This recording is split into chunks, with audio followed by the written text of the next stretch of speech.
உண்மை டெலிபல்லாஸ்க்கு உங்களை வரவேற்கிறேன். இன்றைய வேத வசனம் 1 சாமுவேல் 16:7. மனுஷன் முகத்தை பார்க்கிறான், கர்த்தரோ இருதயத்தை பார்க்கிறாள். ஆமாங்க, உங்கள் வாழ்க்கையில் மனுஷங்க நிறைய பேர் உங்களை நிறைய தப்பாக ஜட்ஜ் பண்ணுவாங்க.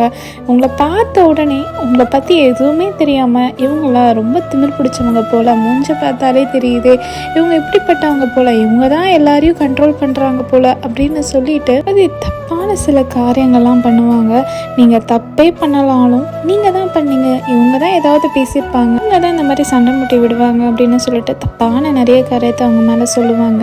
ஆனால் உண்மையாகவே நீங்கள் அவங்களுக்கு நல்லது தான் பண்ணியிருப்பீங்க. வசனமும் சொல்லுது, மனுஷங்க முகத்தை பார்ப்பாங்க, முகத்தை பார்த்து ஜட்ஜ் பண்ணுவாங்கன்னா ஆண்டவர் நம்முடைய இருதயத்தை பார்ப்பாரு. நம்முடைய இருதயம் எப்படி இருக்கு அப்படின்னு ஆண்டவருக்கு தெரியும். அதனால மனுஷங்களை நினைச்சு கவலைப்படாதீங்க, ஆண்டவருக்கு உங்களை பற்றி தெரியும். விசுவாசத்தோட நீங்கள் ஆசிரியப்பதே உங்களை ஆசிரியப்பா.